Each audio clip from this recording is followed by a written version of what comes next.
نحمده ونصلي ونسلم على رسول الكريم اما بعد فاعوذ بالله من الشيطان الرجيم بسم الله الرحمن الرحيم واستعينوا بالصبر والصلاة وإنها لكبيرة إلا على الخاشعين الذين يظنون أنهم ملاقو ربهم وأنهم إليه راجعون صدق الله مولانا العظيم إن الله وملائكته يصلون على النبي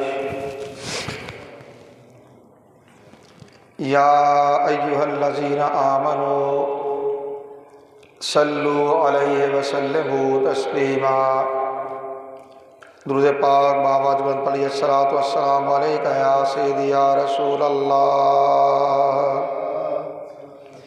وعلی آلک واصحابک یا سیدی یا حبیب اللہ۔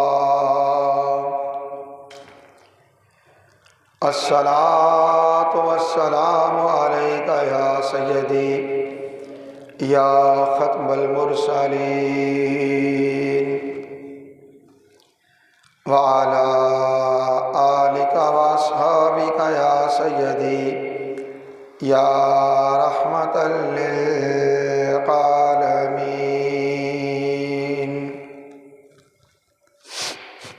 اللہ رب العزت کی حمد و ثنا اور اس کے پیارے حبیب حضور احمد مجتبیٰ محمد مصطفیٰ علیہ تحیت و ثنا کی بارگاہ بےکس پناہ میں ہدیہ درود و سلام کے بعد حاضرین و سامعین محترم، اللہ رب العزت کا بے پایاں فضل و احسان ہے جس کی توفیق سے ہم جمعۃ المبارک کی ان بابرکت ساعتوں میں اللہ کے گھر میں حاضر ہیں۔ عنوان گفتگو کے طور پہ سورہ بقرہ کی آیت 45 اور 46 تلاوت کرنے کا شرف حاصل کیا، جس میں اللہ رب العزت نے ارشاد فرمایا وَاسْتَعِينُوا بِالصَّبْرِ وَالصَّلَاةِ، صبر اور نماز کے ساتھ مدد حاصل کرو۔ وَإِنَّهَا لَكَبِيرَةٌ إِلَّا عَلَى الْخَاشِعِينَ، اور بے شک صبر کرنا اور نماز ادا کرنا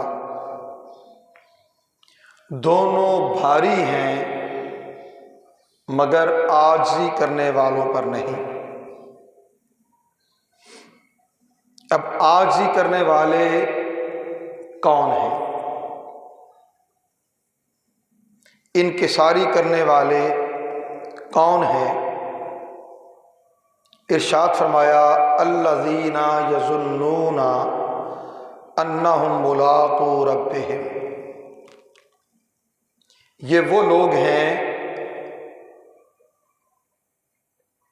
جو یقین رکھتے ہیں کہ وہ اپنے رب سے ملاقات کرنے والے ہیں۔ یہ ہمارا موضوع ہے،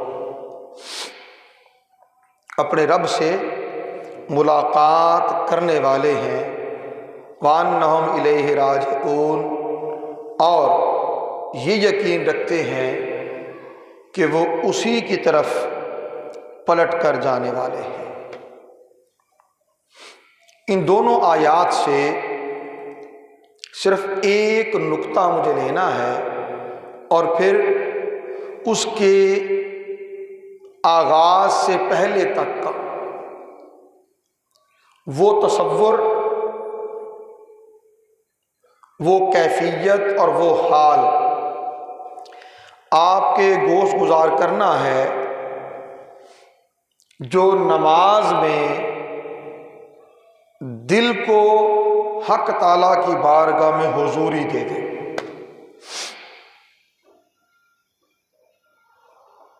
نماز میں دل کو حق تعالیٰ کی بارگاہ میں حضوری حاضر کر دے۔ پہلی چیز نماز، اور دوسری چیز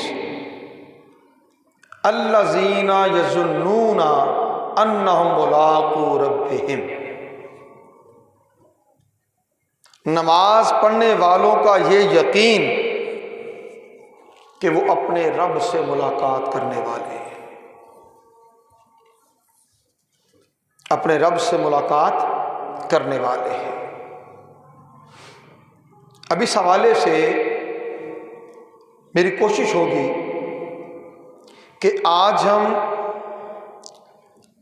نماز میں داخل ہونے سے پہلے، نماز میں داخل ہونے سے پہلے تک کے جو معاملات ہیں ان میں حق تعالیٰ سے ملاقات کرنے والے کی کیفیت اور حال کیا ہونا چاہیے، اسے آپ کے گوش گزار کر سکوں تاکہ حضوری قلب حاصل ہو، دل کی حضوری حاصل ہو۔ اب نماز سے پہلے میں نے کہا، نماز سے پہلے تک کے معاملات، نماز تک کے معاملات انشاءاللہ آئندہ جمعے پہ لے لیں گے۔ اس کے لیے نماز کی شرائط، ان کا پورا ہونا لازم ہے۔ نماز کی شرائط، اور وہ کیا ہیں؟ آذان، طہارت، بدن کو ڈھانپنا، قبلہ رخ ہونا، سیدھے کھڑے ہونا اور نیت کرنا، یہ سارے کام نماز میں داخل ہونے سے پہلے کے ہیں۔ نماز میں داخل ہونے سے پہلے کے یہ سارے کام ہیں، اور ان میں سے اگر کوئی ایک چیز نہ پائی جائے تو عام حالات میں نماز نہیں ہوگی، کیونکہ یہ نماز کی شرائط ہے۔ نماز کی شرائط، شرط پوری ہو جائے تو مشروط ہوگا، شرط نہیں تو مشروط نہیں۔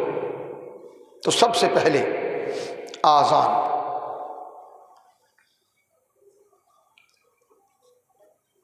امام غزالی احیاء علوم الدین میں ارشاد فرماتے ہیں کہ جب تم مؤذن کی آذان سنو تو دل میں اس پکار کی دہشت کو حاضر کرو جو قیامت کے دن ہوگی۔ اذان کو سنتے ہی اپنے ظاہر و باطن کو قبولیت اور نماز کی طرف جلدی کرنے پر تیار کرو، کیونکہ جو لوگ مؤذن کی اذان کے لیے جلدی کرتے ہیں انہیں قیامت کے دن لطف و کرم کے ساتھ پکارا جائے گا۔ اب اذان کے ساتھ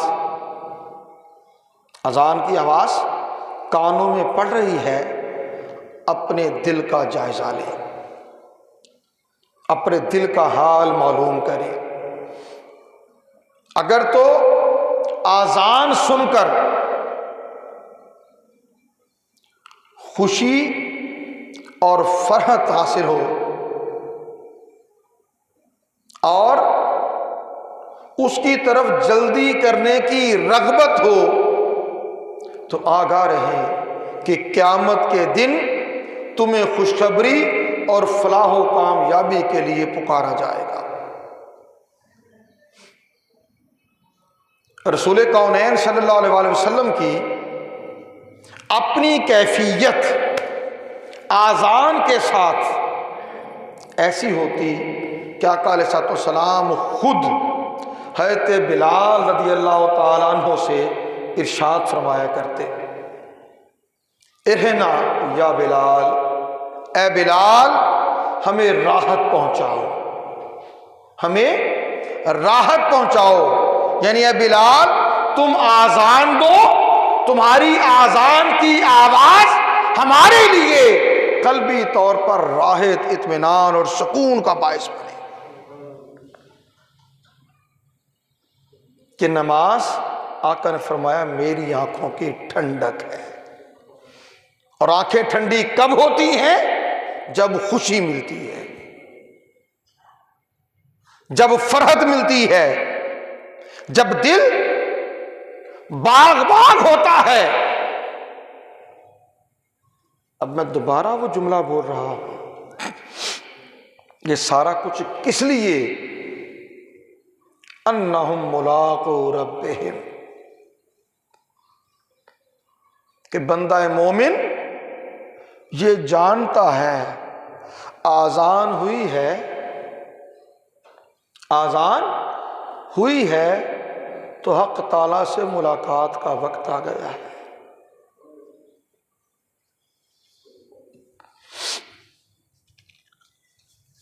اس سے ملنے کا وقت آ گیا ہے، اس کے حضور حاضر ہونے کا وقت آ گیا ہے، اور مؤذن نے مجھے بلا لیا ہے کہ آ جاؤ، جو اللہ سے ملاقات کے طالب ہو، جو اللہ سے ملاقات کے طالب ہو، آ جاؤ، ملاقات کا وقت آ گیا ہے۔ آذان ہو گئی، اب نماز کی تیاری۔ نماز کی تیاری میں کیا ہے؟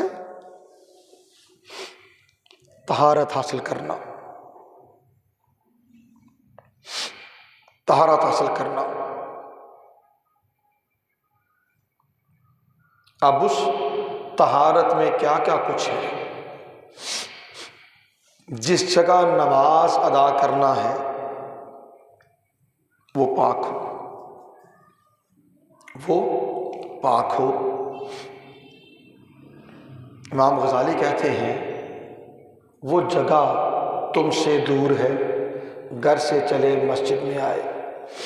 مسجد اللہ کا گھر ہے، الحمدللہ پاک، اس کی صفائی کا، ستھرائی کا، اس کی خوبصورتی کا، حسن و زبائش کا اہل ایمان خیال کرتے ہیں، تاکہ اللہ کے گھر آنے والوں کے لیے راحت کا سامان ہو، سکون کا سامان ہو۔ اب یہ سیدھی سی بات ہے، یہ ایسے ہی ہے وہ خوش نصیب جنہیں اللہ تعالیٰ اپنے گھر کی خدمت کے لیے چنتا ہے، گویا وہ اللہ کے گھر میں آنے والوں کے مہمان نواز ہیں۔ یہ ایک اور محبت کی بات آ گئی، جو اللہ کے گھر میں آتے ہیں ان کی راحت کا سامان کرنے والے ہیں، ان کے سکون کا سامان کرنے والے ہیں، ان کی یکسوئی کو، حق تعالیٰ سے ملاقات کرنے کا سامان کرنے والے ہیں، سو وہ بھی خوش نصیب ہیں۔ رسول کونین صلی اللہ علیہ وسلم نے یوں ہی نہیں فرمایا تھا کہ جسے تم مسجد کی خدمت کرتے دیکھو، مسجد کی دیکھ بھال کرتے دیکھو، اس کی صفائی ستھرائی کا خیال کرتے دیکھو، اس کے ایمان کی گواہی دو، اس کے ایمان کی گواہی دو۔ تو جنہیں اللہ تعالیٰ مساجد میں خدمت کے لیے، چودراہٹ کے لیے نہیں، چودراہٹ کے لیے نہیں، خدمت کے لیے چنتا ہے، وہ اللہ کے گھر کے میزبان ہیں، اللہ کے گھر آنے والوں کی میزبانی کرنے والے ہیں۔ بات آگے نہ چلی جائے، بس اتنا ہی سمجھ لیں۔ تو اس جگہ کو پاک کرنا ہے۔ پھر اس کے بعد لباس ہے، اسے پاک کرنا ہے، بدن کے ساتھ لگا ہوا ہے۔ پھر بدن ہے، جسم ہے، اسے پاک کرنا ہے۔ یہ انسان کی جلد ہے، اس کی کھال ہے، اور سب سے قریب ہے۔ اور اس کے ساتھ اپنے دل و دماغ کو، اپنی سوچ کو، اپنی فکر کو، اپنے خیالات و تصورات کو غیر اللہ سے پاک کرنا ہے۔ سو یہ طہارت، یہ پاکیزگی تقاضا ہے اس سے ملاقات کرنے کا، سو شرط ہے۔ اب دل کیسے پاک ہو؟ توبہ کے ذریعے، خطا کاریوں کوتاہیوں پر ندامت کے ذریعے، اللہ سے معافی مانگنے کے ذریعے، گناہوں سے چھٹکارا پانے کے عزم کے ذریعے۔ رسول کونین صلی اللہ علیہ وسلم نے ارشاد فرمایا، التائب من الذنب کما لا ذنب لہ، گناہوں سے توبہ کرنے والا ایسے ہی ہے گویا اس نے گناہ کیا ہی نہیں، وہ پاک ہو گیا، وہ پاک ہو گیا۔ تو یہ ارادہ اور عزم، اب گناہ نہیں کرنا۔ کس لیے؟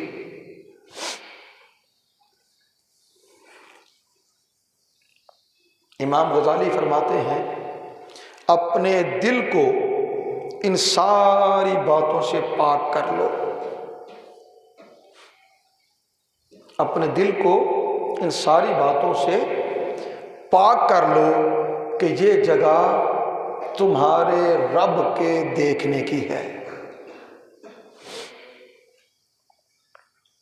تمہارے رب کے دیکھنے کی ہے،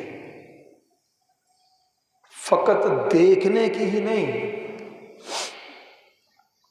رسول کونین صلی اللہ علیہ وآلہ وسلم نے ارشاد فرمایا کہ حق تعالیٰ نے اپنے آپ کو پہاڑوں پر، دریاؤں پر پیش کیا تو انہوں نے رب تعالیٰ کی جلالت شان کے باعث اس کا بوجھ اٹھانے سے انکار کر دیا۔ ایک بندہ مومن ہے، ایک بندہ مومن ہے جس کی نسبت حق تعالیٰ نے فرمایا کہ میں اس کے دل میں سما جاتا ہوں، میں اس کے دل میں سما جاتا ہوں۔ اسی لیے وہ بابا بلے شاہ نے کہا تھا، ڈھادے مسجد ڈھادے مندر ڈھادے جو کچھ ڈھیندا، ایک بندے دا دل نہ ڈھاوی رب دلاں وچ رہندا۔ تو جس سے ملاقات کے لیے آئے ہیں اس سے ملاقات کے لیے اپنے لباس، جس جگہ نماز پڑھنا ہے وہاں سے لے کر اپنے دل تک کو تمام ناپاکیوں سے، تمام آلائشوں سے، تمام نجاستوں سے پاک کر لیں، پھر وہ ملاقات نصیب ہوگی۔ اس کے ساتھ آ گیا بدن کو ڈھانپنا۔ اب بدن کو ڈھانپنے کا معنی کیا ہے؟ بدن کے وہ حصے جنہیں لوگوں سے چھپانا ہے انہیں ڈھانپ لیا جائے تاکہ کسی کی نظر بدن کے ان حصوں پر نہ پڑے۔ بدن کے حصوں پر نہ پڑے۔ اس کے بعد ہے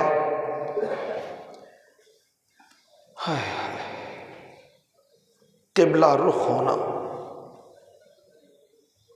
نماز کے لیے یہ بھی شرط ہے، قبلہ رخ ہونا۔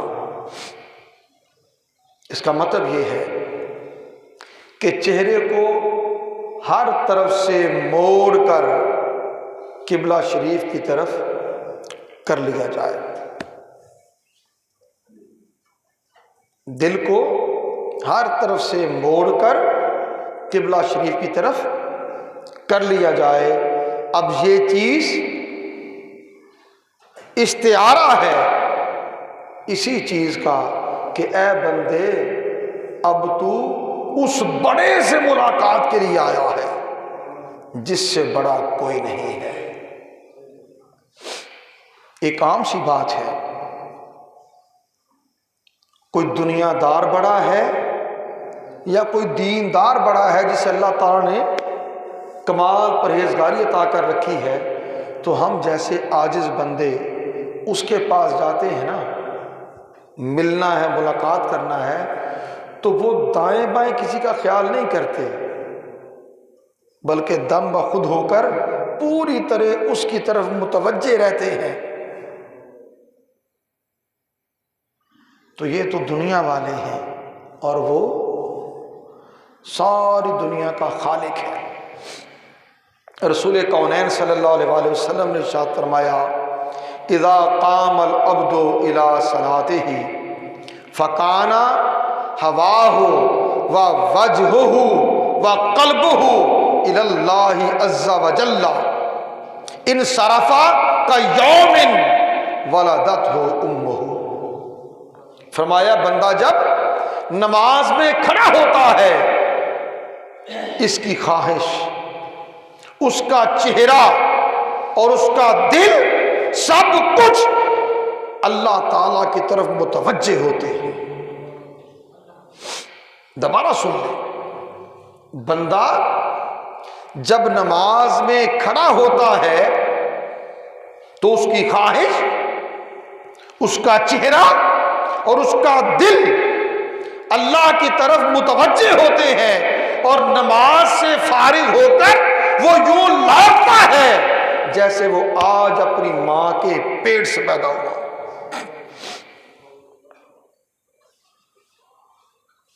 مگر یہ بھی تو لازم ہے نا کہ پہلے یہ حال نصیب ہو جائے، یہ کیفیت نصیب ہو جائے، اپنے ظاہر باطن ہر چیز کو ساری علائشوں سے پاک کر لیں۔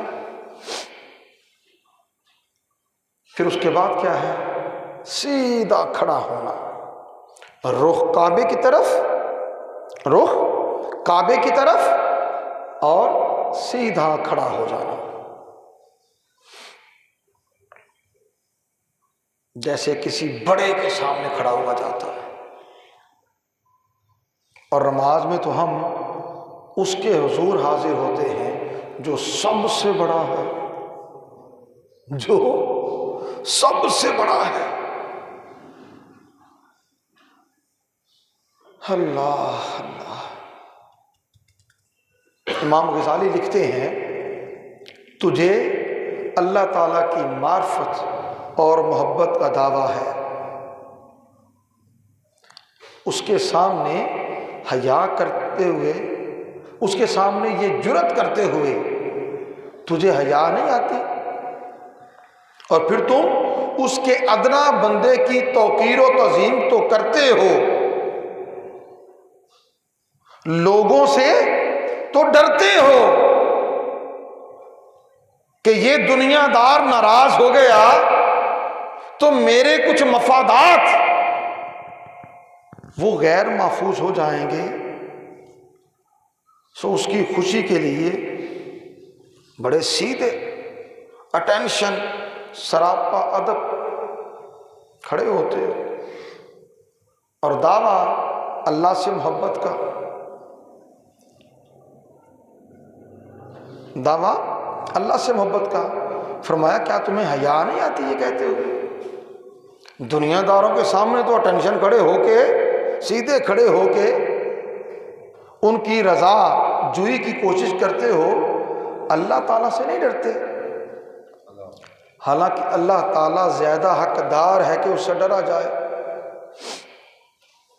حضرت ابی ہریرہ رضی اللہ تعالیٰ عنہ نے رسول کریم صلی اللہ علیہ وسلم کی خدمت میں عرض کیا،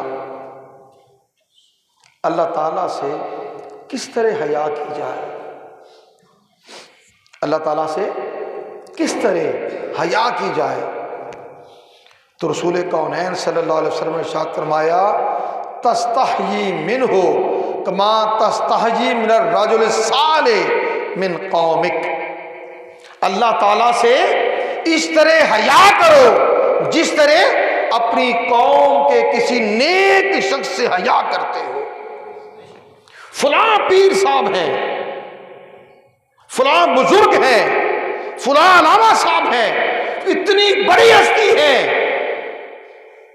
ان کتنی بڑی ہستی ہے، وہ مرد صالح، وہ اللہ کا ولی، وہ اللہ کا دوست جس کا تم احترام کرتے ہو، جس کا ادب کرتے ہو، جس کی حیا کرتے ہو، اس سے بھی بڑھ کر حیا تمہیں حق تعالیٰ کی ہونی چاہیے۔ اور بعض روایات میں قومکا کی جگہ اہلکا کے الفاظ ہیں کہ جس طرح تم اپنے گھر والوں میں کسی بڑے کا حیا کرتے ہو، اپنے گھر والوں میں کسی بڑے کا حیا کرتے ہو، حق تعالیٰ کا ایسے حیا کرو۔ بات کو ختم کر رہا ہوں عرض کرتے ہوئے، یہ 4 شرائط آج عرض ہو گئی، انشاءاللہ آئندہ جمعہ مبارک پہ اگلی 2 شرائط اور نماز، اور نماز میں حضوری کیسے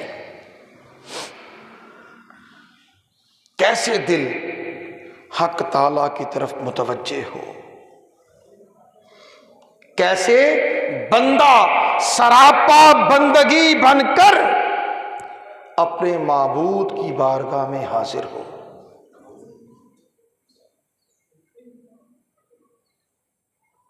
اس یقین کے ساتھ انہم ملاقو ربہم، کہ وہ اپنے رب سے ملاقات کرنے والے ہیں۔ اللہ تعالیٰ یہ کیفیات ظاہر و باطن جو حق تعالیٰ سے ملاقات، حدیث پاک ہے، رسول کریم صلی اللہ علیہ وسلم نے ارشاد فرمایا، جو اللہ تعالیٰ سے ملاقات کا شوق رکھتا ہے، اللہ بھی اس سے ملاقات کا شوق رکھتا ہے۔ اس پر ایک جمعے کا پورا خطاب میں نے کیا تھا، شوق ملاقات پر۔ تو اپنے دل میں اس سے ملاقات کا شوق اسے بیدار کرے، اس حال کو جانے کہ جس میں نماز رسم نہ رہے، نماز عبادت بنے اور رب تعالیٰ سے ملاقات کا ذریعہ بنے۔ وما علینا الا البلاغ۔